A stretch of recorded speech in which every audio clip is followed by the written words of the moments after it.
Salut à tous, bienvenue dans Backcheck, acte 3 de ces demi-finales de play-off. Avant cette soirée, deux équipes pouvaient prétendre déjà se qualifier pour la finale. L'une d'entre elles a réussi, on va y revenir avec nos invités, avec Robin Leblanc, avec Florian Kuntz, avec Stéphane Rochette. Et cette équipe, c'est Genève Servette.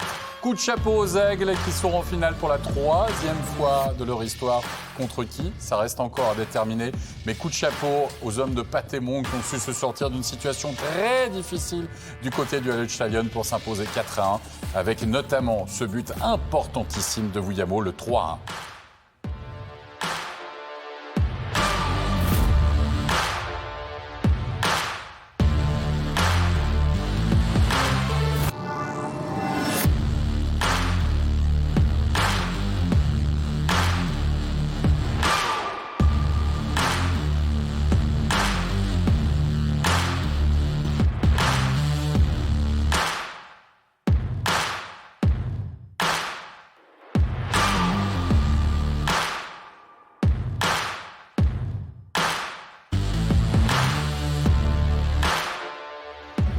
Et le premier bloc de Genève Servette qui a fait un travail monumental offensivement, bien sûr, dans cet acte 3. On va y revenir, messieurs. Mais avant cela, ce qui aurait dû être un petit galop d'essai ou peut-être simplement quoi? Transformer l'essai, comme on dit dans un autre sport, au niveau du rugby. Hein, Robin, on menait 2-0 du côté de Zoug. On arrive à domicile avec le match 3. L'affaire était pliée presque d'avance. En tout cas sur le papier, surtout qu'il n'y avait pas de changement dans les effectifs, que ce soit d'un côté ou de l'autre.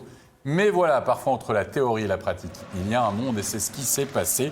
Et tout s'est passé du reste pendant les 20 premières minutes de jeu. D'abord, une énorme possibilité, c'est quasiment un 2-0, Florian Kuntz. Il nous avait habitués, les Zougois, à être plus efficaces que ça, hein, quand même. Ouais, c'est clair que ça aurait été une bonne façon de rentrer dans le match. Ils ont l'opportunité d'aller à 2-0. Après, 2-0, c'est jamais évident de le jouer.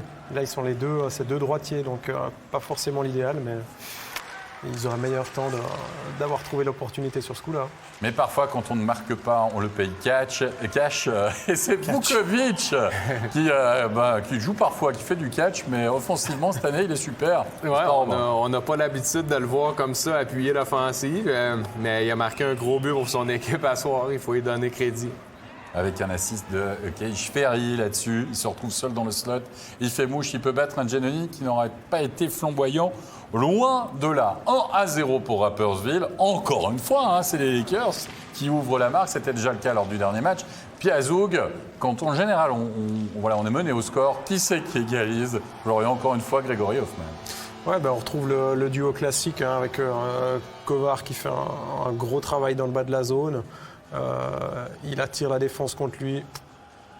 Hoffman qui est seul, et puis là ça pardonne pas. Un bon shoot dans le haut du but, ça laisse aucune chance au gardien de Rappi. Donc là on se dit que ça va être lancé pour Zoug ce soir. Exactement, le bulldozer zougois, enfin le taureau zougois va s'emballer. Mais non Stéphane, regarde, on est en toute fin de période, ça tricote, Neymat qui récupère ce puck, qui sert parfaitement qui Eggenberger. Merci, au revoir, le game winning goal. Une erreur d'Alatalo à sortie de sa zone, un revirement, regardez, on vous a donné la rondelle à Alatalo, le 22. Là, regardez bien, il va se diriger, il va essayer un petit peu soft. Il y a un bon stick on puck, Kahn contre la rondelle. Et le tir d'Eggenberger est imparable directement dans la lucarne. Et les défenseurs sont un petit peu coincés, là, ils n'ont pas de vitesse, donc on rentre avec énormément de vitesse. Tir est parfait. Giannoni battu. Très efficace, Rapperswil, c'est le moins qu'on puisse dire. Et puis il n'y a pas de back-checking alors à ce moment-là, quoi. C'est un revirement, c'est difficile parce qu'Alatalo récupère la rondelle, il veut l'envoyer à son défenseur, puis il se fait contrer. Alors là, il n'y a pas de défensive contre ça, c'est un petit peu compliqué, quoi. Non, mais en plus, c'est vrai. Bref, on a 2-1 après 20 minutes de jeu. On s'attend à la réaction zougoise en deuxième période. Zoug qui va tirer beaucoup plus que son adversaire, ce qui n'était pas le cas. Je crois que c'est 18-6 ou 18-4 même. 18-6 en deuxième période seulement. Exactement. C'était 8-4 pour Rapperswil lors de la première période. Et Rapperswil qui va se créer une grosse possibilité. Les premiers par Chervenka. Mais cette fois-ci, Giannoni dit non. Ils auraient déjà pu tuer le match à ce moment-là, Robin. Ben oui, mais Rapperswil, il travaille fort. Hein? Puis Zoug, il joue pas. Moi, je trouve pas qu'il joue du très bon hockey depuis le début des séries. Hein? Faut pas oublier qu'ils ont joué une équipe Berne qui a pas eu une grosse saison. Là, ils jouent une équipe Rapperswil qui sont non plus pas supposés d'être là. Puis franchement, moi, Zoug, il m'impressionne pas de la façon qu'il joue dans les playoffs actuellement. Et il manque d'efficacité parce qu'ils profitent aussi des erreurs de leur adversaire. Et là, Kovar se retrouve en super position et qui ne marque pas Florian. Ouais, effectivement, là, je dirais que pendant la saison régulière, ça avait tendance à aller au fond, ce genre d'occasion. Et puis, ça aurait vraiment permis à Zug de revenir et puis de donner une fin de match différente. Et comme, j'ai envie de dire comme d'habitude, comme en quart de finale, Stéphane, face à Lugano, on a garé le bus du côté de Rapperswil et on a réussi à tenir un résultat. Ils sont quand même forts pour tenir un résultat. Ils doivent faire quelque chose de bien pour finir. Il n'y a pas de hasard. C'est 7 victoires, 3 défaites depuis le début des playoffs. Et puis, voilà, Lugano, c'est pas Zug, mais c'est quand même une bonne équipe qui a eu du succès durant la saison. Et puis là, Zug réussit à 2-0. Tu peux dire, bon, OK, là, les gars, ils peuvent arriver là, la fleur au fusil. Ils disent, bon, c'est bon, on est en vacances, ça sert à rien, là. On va jouer pour jouer, on va pas gagner 3 matchs de suite. Mais non. Non. Les gars, ils ont essayé. Beaucoup de réussites. Là, si vous regardez les statistiques, c'est 31-16, beaucoup de tirs bloqués, etc. Mais ils ont fait le coup à Lugano, donc ça fonctionne. Mais comme Robin disait, je trouve que Zug n'est pas convaincant. Il ne rencontre pas des équipes top niveau. Bon, vous allez me dire, ça prend 2 bonnes équipes pour faire un bon match. Peut-être contre une équipe plus fluide, plus structurée, c'est plus facile aussi. Il y a Niffler aussi. Niffler, il fait vraiment des bons matchs. Ouais. On va parler, quoi. C'est vrai, si Zug avait un adversaire plus fort, finalement, ils auraient gagné le troisième match. Quoi. Non, mais les gars, c'est vrai. Les gars, c'est vrai que des fois, on joue contre des équipes plus structurées, plus systématiques. C'est plus facile à lire puis à jouer qu'une équipe qui joue un peu... Mais on a quand même l'habitude d'avoir un Zug beaucoup plus agressif. Ouais. Je veux dire, là, on a vu quelques séquences. On écoutait les 2 matchs en simultané, puis on a vu des séquences où Rapperswil il est en zone offensive, puis Zug il est installé presque comme en désavantage numérique. On a rarement vu ça dans la saison. Puis s'ils jouent comme ça contre une équipe comme Genève, je m'excuse, mais je pense pas qu'ils vont. Je pense pas que ça va marcher. Moi aussi, je suis étonné de ça. T'as vu ça aussi? Après, je pense que c'est un peu, pas déstabilisant pour Zug, mais c'est vrai qu'ils affrontent deux équipes. On a vu Berne qui jouait quand même très défensif. Et là, Rapperswil, c'est la même chose. Donc, c'est à toi sans arrêt de faire le jeu. Et puis, tu t'exposes aussi aux contre-attaques, comme on l'a vu là. Donc, je pense que c'est ça aussi que Stéphane voulait dire. Voilà, pour vraiment jouer le jeu de Zug sur la vitesse, où ça va un peu dans les deux sens, il faut que les 2 équipes aient envie de jouer ce jeu-là aussi. Très peu de pénalités dans ce match. Ça a été très très vite, Stéphane. Il a fini avec quasiment un tiers d'avance par rapport au match studio. On a mis moins de 2 heures. On a mis nettement moins de 2 heures. Ça a fini quoi? Même moins d'1h45. T'as demandé combien il y avait de face-off? Pardon. Il y a eu 30. Quand j'ai regardé juste à la fin, il y avait 32 engagements dans tout le match. Peut-être qu'il y en a 1 ou 2, là, ça m'a échappé à la fin. Mais il y a eu moins de 35 engagements. Normalement, c'est entre 50 et 70. Puis des fois, quand il y en a beaucoup, ça peut aller jusqu'à 75. Quand c'est rapide, c'est 50, petite cinquantaine. Mais 30 et 35 engagements, là, c'est 34. 34, bon voilà, donc c'est très, très peu. Donc, ça explique la fluidité du match. Mais mon père a toujours dit, quand tu patines, ça passe plus vite. Allez, sur ces bonnes paroles, l'enchaînement est tout trouvé. Tiens, on va patiner jusqu'à l'interview d'après-match. On va écouter Igor Jelovac. Igor Jelovac, la belle aventure continue pour vous. Ce genre de match, c'est évidemment difficile physiquement, mais est-ce que mentalement, ça l'est aussi? Physiquement, je pense qu'on en a encore dans le réservoir. Après, mentalement, non. On sait qu'on en a les moyens. On sait qu'on était proche aussi le dernier match. On a fait trop d'erreurs. Et puis voilà, contre une équipe comme ça se paye cash. Le premier match, je pense que c'était pas un match référence pour nous. On était peut-être trop nerveux, encore une fois. Mais voilà, on sait qu'on est capable d'être solide défensivement et de les embêter aussi. Et puis aujourd'hui, on l'a prouvé. C'est quoi la devise du vestiaire? C'est 1 pour tous pour 1? Ouais, c'est sûr. Aujourd'hui, c'est une victoire d'équipe. On tire tous à la même corde. Voilà, on a gagné un match aujourd'hui, on veut aller gagner le deuxième et puis après le troisième. Et donc voilà, c'est toute l'équipe qui tire vraiment à la même corde. Merci beaucoup Igor. Merci. Ouais, gros signal d'alarme pour Zug dans cette série face à Rapperswil, car le prochain match, ça sera du côté de Rappi. Messieurs, on va passer à Zurich-Genève. Même cas de figure pour Genève-Servette. En cas de victoire, c'était le ticket pour la finale. Que s'est-il passé du côté de Hollenstadion? Il s'est passé plein de choses. Tout d'abord, on a vu un Hollenstein tester les réflexes, on va le dire, de Manzato. Manzato qui va s'en sortir, Robin Leblanc, en 2 temps avec un peu de chance. Et Hollenstein qui cette fois-ci n'a pas réussi à accrocher la lucarne. Par contre, Lausanne, il était exactement dans la même position et ça avait fait mouche. Ouais, c'est ce que j'allais dire. Il avait eu exactement, il avait marqué sur cette séquence le dernier match. Ça aurait été un bon départ pour Zurich, mais une belle arrêt de Manzato encore.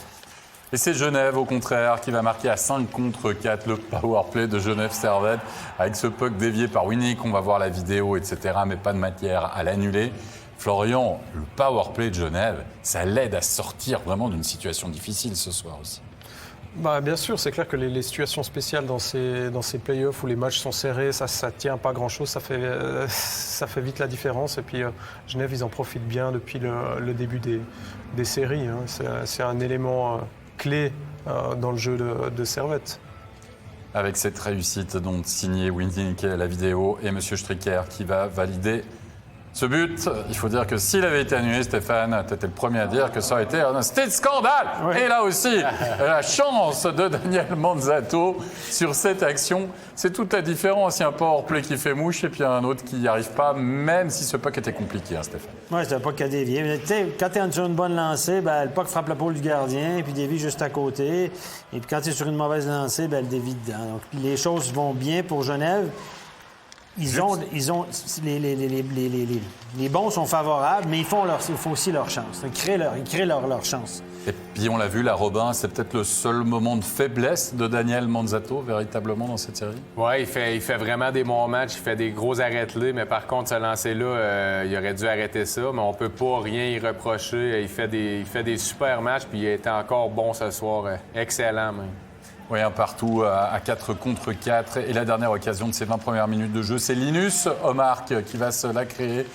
Florian, un Linus Omark qui aura été extrêmement remuant de toute façon dans l'ensemble de la partie. Oui, il a été très remuant et puis surtout il a été excellent. Ça a vraiment été le moteur offensif.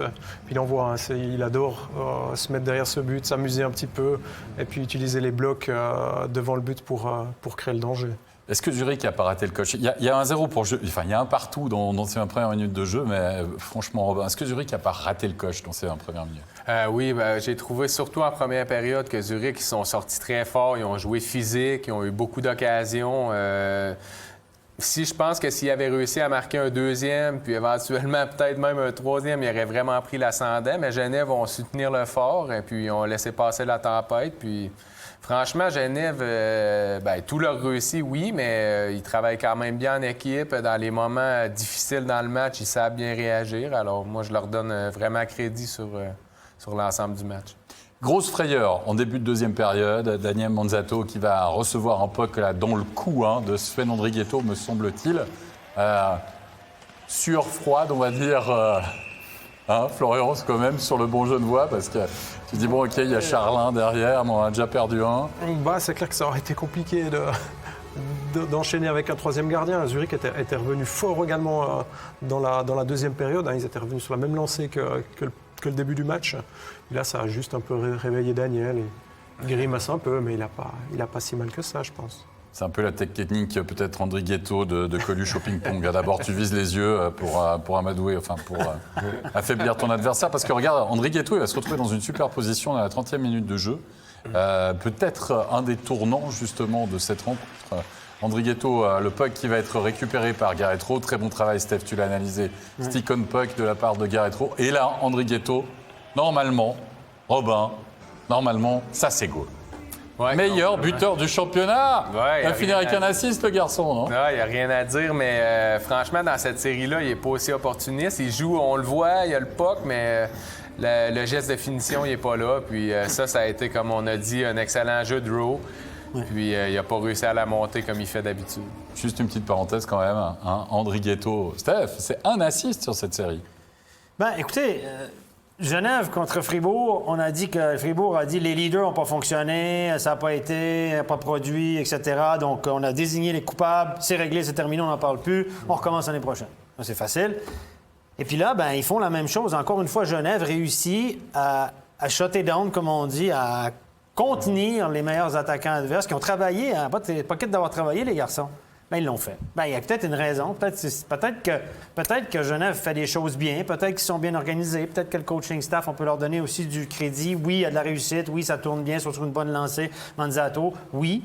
Mais on fait un paquet de choses bien. On contrôle bien la zone neutre. On empêche l'adversaire de rentrer avec beaucoup de vitesse. On empêche les gars qui aiment porter la rondelle, comme Andrighetto, comme dit Domenico, de le faire. Il y a une raison. C'est préparé. Il y a du travail derrière ça. donner peut-être un petit peu de crédit au coaching staff pour avoir préparé son équipe, aux joueurs de l'avoir appliqué, mais au coaching staff d'avoir préparé leur équipe. L'avantage numérique aussi a été très bon pour Genève à soi. Et le désavantage numérique aussi, on peut le dire, dans les situations spéciales, ils ont été très bons, Genève Servette. Et surtout dans les moments, j'ai envie de dire, leur efficacité aussi. Parce que la grosse occasion pour André Ghetto, et finalement, c'est Winnick qui va aller marquer. Winnick qui a bien suivi ce travail une nouvelle fois, Florian Dolmark. Ouais, c'est comme tu dis, hein, on a eu des occasions des deux côtés, sauf que Genève a été plus efficace.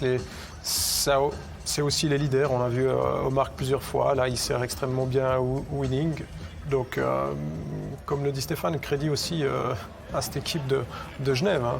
C'est pas pour rien qu'ils ont ce résultat-là ce soir. Ils ont perdu un match à date, les gars. Hein? 7 victoires, une défaite en play-off. Et Steph, ils vont connaître leur vrai gros temps fort, finalement, de ce match. En fin de deuxième période, il y a 3 énormes occasions. On a vu Verming, gros arrêt de Weber, ça, OK. On aura Rod qui va tirer au-dessus. Et finalement, le poteau d'Éric Fer. Donc, on s'est inquiété. On s'est dit, s'ils en ratent trop, ils vont revenir, etc. On s'est fait... Comme à peu près tout le monde à la maison, je pense, en tout cas les fans de Genève, ceux qui souhaitent du bien à Genève Servette. On s'est dit, oh non, ils en ratent trop, c'est pas possible, ils auraient pu clouer le cercueil ou prendre 2 buts. Mais non, c'est pas arrivé. Et c'est vrai qu'à ce moment-là, ils ont eu des grosses occasions. Mais Zurich a été obligé d'ouvrir le jeu. Hein. Donc en ouvrant le jeu, tu donnes des occasions. Non, mais surtout à 4 contre 5. Là, Robin, tu marques le but, là, le 3-1. C'était déjà fini à ce moment-là. Ça, c'était en fin de deuxième période. En plus, c'est Noro qui a fait l'erreur. Noro, que vraiment, il n'était pas à son meilleur. On a vu qu'il jouait probablement blessé. Mais ce but-là aurait vraiment tué le match. Et puis, ça a donné de l'énergie en début de troisième période pour Zurich. Bah oui, parce que Zurich recommence avec un homme de plus sur la glace, avec Marc qui a été pénalisé pour avoir balancé le puck justement dans les tribunes, un premier bloc au four et au moulin dans tous les sens du terme, et une troisième période qui va commencer avec une énorme possibilité. On est en fin de match là, on tente le tout pour le tout du côté de Zurich aussi. On a 2 supériorités numériques, et là, Florian, on a le geste de la soirée de Tom Ernest, parce que face à Rowe là, sinon ça fait kin. Oui, exactement. Zurich a eu 2 opportunités sur le power play, donc là on s'est dit que ça allait vraiment être chaud. Puis là on voit le super geste défensif de Tom Ernest qui n'hésite pas à se coucher avec sa longue canne, il pousse juste parce que sinon c'était au fond. Puis je crois que quelques instants avant, c'était aussi Richard qui a bloqué 1 ou 2 shoots. 3 ou 3 shoots. Donc ça, c'est vraiment des signaux qui donnent de l'énergie à toute une équipe. Et après, Vouillamo, on parle beaucoup des jeunes de Zurich, mais Steph, coup de chapeau aux jeunes de Genève quand même. 4 buts en 4 matchs, Vouillamo. Quand tu le mets avec des bons joueurs, quand tu le mets avec Winnick puis Omar, puis le gamin, il paraît, au lieu de le laisser sur une 4, il paraît mieux. On a fait des duos sur les lignes, et puis le gamin, depuis qu'il a été mis là, il performe, et puis il ramasse des points, puis c'est un power forward, c'est un jeune qui est costaud, qui est fort physiquement. Et puis s'il est servi puis fait son job correctement, il peut finir comme il l'a fait là, quand il est bien servi par Omar notamment. Et chapeau à lui, chapeau à Patémon d'avoir intégré des Lecoultre aussi, Carrère qui tout à coup sort du chapeau puis performe. Et il faut offrir les yeux à tout le monde. Donc c'est un bon mix, on a trouvé un bon mix à Genève. Et puis quand les choses vont bien, il faut le dire aussi. Hein. C'est plus un petit jeune, mais évidemment, il a le coup d'œil, toujours, Florian, pour aller marquer dans la cage vide. C'est Richard, surtout que Genève avait raté 1 ou 2 grosses occasions avant. C'est le but de la libération, des Reds. Ouais, exactement. Là, ça a fait du bien à tout le banc, on l'a vu directement. Oui, parce qu'en troisième période, et notamment en infériorité numérique, Robin, on a senti que Genève Servette allait véritablement puiser dans ses réserves. Là. C'était pour la première fois des playoffs. Là. Ben oui, mais c'est bien de voir ça parce que dans les playoffs, on le sait, ça donne de l'énergie souvent. C'est une unité spéciale. Les power plays donnent de l'énergie. Les désavantages, quand tu es capable de les passer comme ça. Puis surtout, tes leaders qui vont bloquer des lancers, qui gagnent des face-offs importants, bien, tout le reste de l'équipe, après, ils suivent. Puis c'est contagieux. Alors, s'ils continuent comme ça, je pense qu'ils vont être vraiment durs à battre, Genève, franchement. Allez, messieurs, on va écouter les réactions, évidemment, à l'issue de cette victoire et de cette qualification. On va écouter Daniel Winnick à l'interview. Daniel Winnick, what a game here in Zurich. Ticket for the final in the pocket. Great performance defensively. What can you add? I don't know. I think we're playing really solid hockey on both sides of the puck, offensively and defensively. I'd say probably the one takeaway was play a little more aggressive in that third period. I thought we let them take it to us, but you know we did a great job defending, and Monza made some great saves for us. At the end of the regular season, not many people thought that Geneva would make it to the final. What can you say to that? You know what? I don't know. I think maybe we had some doubts too with the way that the regular season ended, but I think that just made us stronger as a group. I think we were able to experience some playoff pressure in those last 2 games of the regular season, and the Beal game, that's such a big letdown, and then to come back and win against Lugano like we did, I think really propelled us into how we're playing in this playoffs. And there's more to come. Yeah, more to come. We're excited for it. Thank you, Daniel. You're welcome. Daniel Winnick, qui a évoqué Monzato du reste dans son interview. Et puis Jean-Philippe qui a parlé notamment du jeu défensif aussi. Oui, il a dit on était très solide offensivement, défensivement dans cette série, il faut le dire. Ils auraient peut-être pu continuer à être plus agressifs en troisième période. On leur a donné un peu plus de temps et d'espace parce qu'on a été passifs. Mais il dit Monzato a fait le job derrière nous, c'est parfait. Et puis Genève en finale, est-ce que vous auriez cru à ça finalement? Vous attendiez à ça? Il dit, je vous avouerai que nous aussi on avait des doutes là-dessus. Mais il dit, on s'est regroupés, la classique, on s'est regroupés, on s'est mis ensemble, puis on y a cru. Il dit peut-être que les derniers matchs de la saison où on a senti, on s'est mis en mode play-off finalement parce qu'on devait lutter là, pour cette fameuse barre du top 6. Peut-être que ça nous a vraiment aidés, puis ça nous a propulsés vers l'avant. On rappellera qu'ils ont perdu le premier match contre Fribourg. Et puis depuis, ils n'en ont pas perdu. Ça fait 7 de suite. Pas si mal quand même. Pas mal, c'était la suite. Comme le petit tailleur, on va écouter le coach des petits tailleurs genevois, justement. Ce soir, forcément satisfait. On va écouter Patemon à l'interview. Patrick Aymon, victoire, celle qu'il faut aller chercher, la plus dure, la troisième, celle qui vous propulse en finale. Quelles ont été les clés de cette partie ici au Hallenstadion? Bon, on voulait bien jouer en défensive. On voulait pas rien leur donner. C'est qu'est-ce qu'on a réussi à faire. Il a fallu travailler fort, il a fallu bloquer des tirs pour arriver à ça. Mandat était super dans son but, il est resté calme. On était en confiance devant lui. Essayer d'éviter le banc de pénalité le plus possible, ce qu'on a moins réussi à faire, mais le piqué a vraiment bien joué. Donc, je pense que c'est ça qui a été la clé du match aujourd'hui. Contrairement à d'autres équipes dans ces séries, vous pouvez donner du crédit à vos leaders qui tirent cette équipe en avant. Oui, quand tu veux te rendre le plus loin possible dans les playoffs, il faut que tes meilleurs joueurs soient les meilleurs joueurs sur la glace. Il n'y a pas à sortir. Tout le monde contribue à sa façon, selon les responsabilités qu'ils ont, mais c'est vraiment le travail des leaders. Les autres qui sont derrière sont là pour épauler, travailler et puis donner leur soutien tout le long du match. Puis au-delà des tactiques, des statistiques, on a vraiment l'impression que vous ou vos leaders avez réussi à fédérer, à souder une équipe qui peut aller encore plus loin.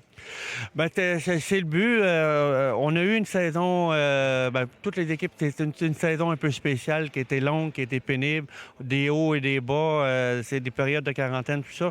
Et puis on a eu une période de passage à vide, quelques matchs avant les playoffs. On a réussi à se ressaisir à temps, aller en mode playoff et puis de vraiment faire la différence.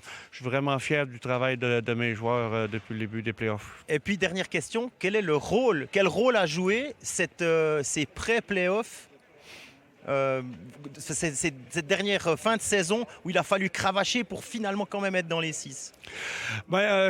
Nous, c'était l'objectif de départ. Donc, on aurait pu y arriver avant, mais comme j'ai dit, on a eu une petite période de passage à vide le timing était vraiment pas adéquat. On a réussi à se ressaisir dans les 2-3 derniers matchs qui nous a permis d'atteindre cette 6e place-là. Et puis depuis, tout se passe à merveille pour nous. Merci, Pat. Merci. Un coach qui dit du bien de ses leaders et de ses joueurs, c'est quand même assez rare aussi pour le souligner. Bon, évidemment, il y a une qualification pour la finale. Ils ont fait le job, les garçons. Mais moi, je voudrais quand même... Il y a un article assez intéressant dans le Blick aujourd'hui, le Blick suisse-allemand de Stefan Roth, qui est un journaliste très connu, là, qui dit est-ce que le grand Grönberg ne serait pas en train de se faire surpasser par le tout petit Patemon? Mais je pense qu'il y a un peu de ça. Grönberg, c'est un grand entraîneur. Hein. Il a gagné le champion du monde avec la Suède. Il faut dire que la Suède, c'est une équipe bourrée de talent qui, quand il arrive au championnat du monde, a à peu près une chance sur 4 sur 5 de gagner chaque année. Donc, je ne veux rien lui enlever.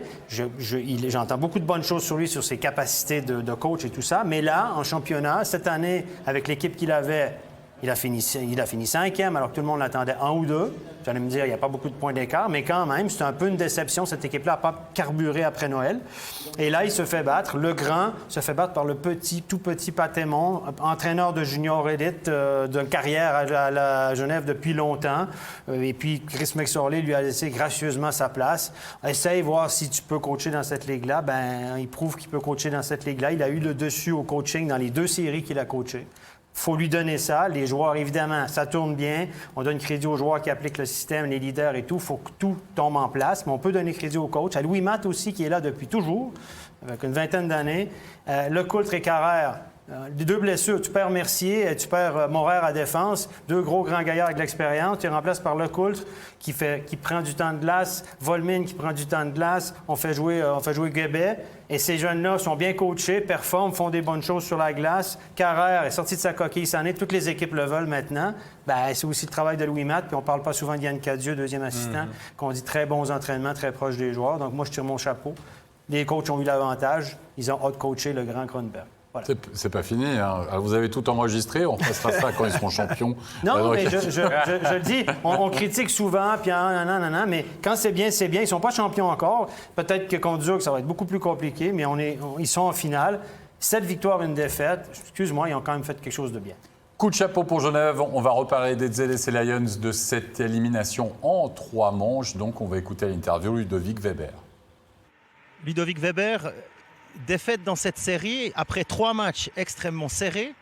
Comment vous analysez cette élimination à chaud? Comme vous avez dit, malgré le 3-0, c'était des matchs intenses. On a vu le premier match ici, c'était serré.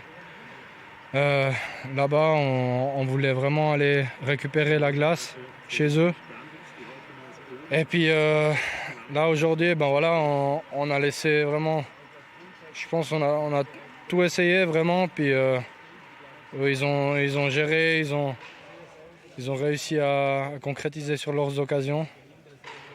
Mine de rien, je pense que c'était quand même serré. Il y a eu de l'intensité des 2 côtés.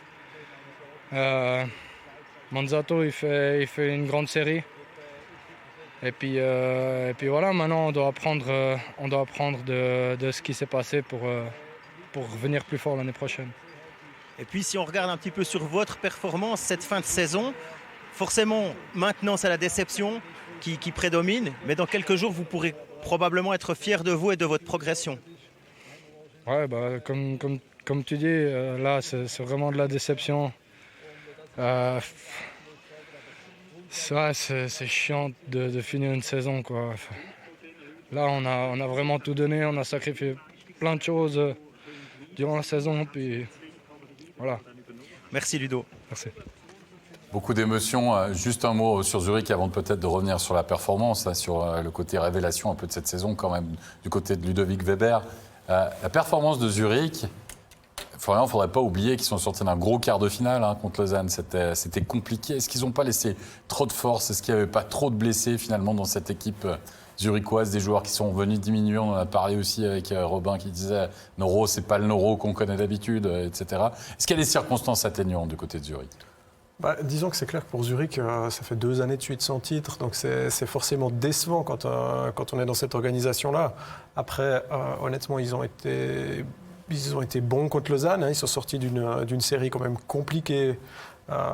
Contre Genève, là, ça sort en 3 matchs, mais ils auraient peut-être pu en prendre 1 ou 2. Ils n'ont pas été dominés de la tête et des épaules par Genève. Après, comme tu dis, ils ont quand même passablement de blessés. Donc, voilà, il y a aussi des circonstances un peu atténuantes de l'autre côté. Donc, maintenant, il faudra analyser tout ça à froid et puis repartir pour l'année prochaine. Ludo, il a été bon. Oui, il a été excellent. Notre petit Roman, notre petit Fribourgeois. Il allait là comme 2e gardien, je vous rappellerai. Il allait là pour pas grand-chose. 2e gardien de Renfleler. Fribourg n'a plus de place pour lui. C'est un bon choix de partir. Et puis, il a pris le lead. Il a été premier gardien toute l'année. Il y a eu des hauts, des bas. On sait qu'il a du talent. Il a été transcendant contre Lausanne. Il n'a pas été mauvais contre Genève, mais pas du tout. Et il a un brillant avenir devant lui, je pense, le garçon. Là, il est déçu, évidemment. Parce que... Mais Robin, c'est 3 blanchissages, Contre Lausanne, Contre faut pas Lausanne, oublier. Enfin, je veux dire, en play-off, il a pour fait- signer des blanchissages, Ouais, il a bien joué. Puis même dans le match de ce soir, on peut pas dire qu'il a mal joué. Hein. Je veux dire, les buts que Genève ont marqué des beaux buts. En général, la série au complet, c'était des matchs disputés, excepté le deuxième match. Je veux dire, ils ont mérité. Le gardien Weber, je pense qu'il a un bon futur devant lui, comme tu dis. Jeune, Puis, 22, 23 ans. ouais. Il a fait passer le message que voilà, on peut compter sur lui même dans des situations comme ça. Donc ça, c'est aussi important pour lui puis sa suite à Zurich. Absolument. Voilà, Zurich est en vacances, Genève Servette est en finale. On va récapituler les résultats de cette... Non, les étoiles, bien sûr, j'allais oublier les étoiles. Bon son, quoi. Évidemment, on va passer aux 3 étoiles de la soirée.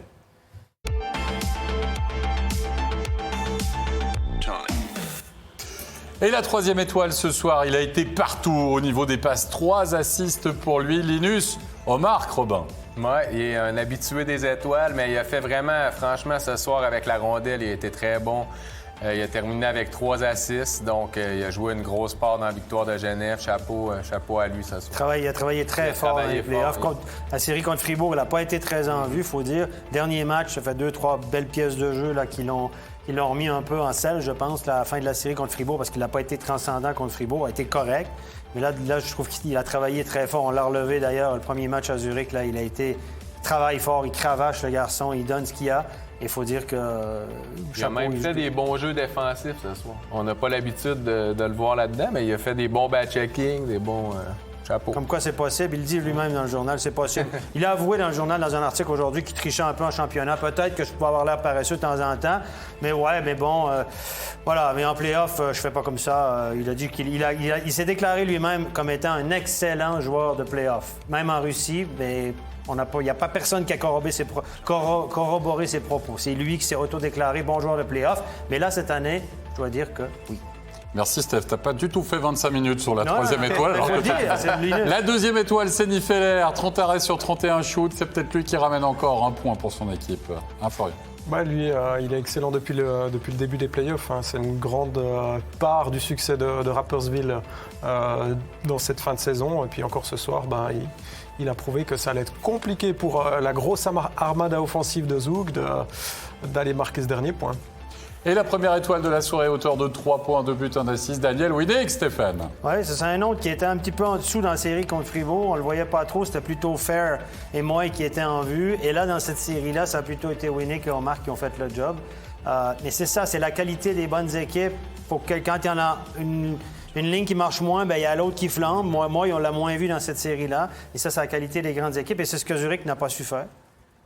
Andrighetto un peu en dessous, Rowe un peu en dessous. C'était pas quitte d'essayer. Qui a pris la relève? Personne. Ouais. Voilà. C'est ce que Genève a su faire.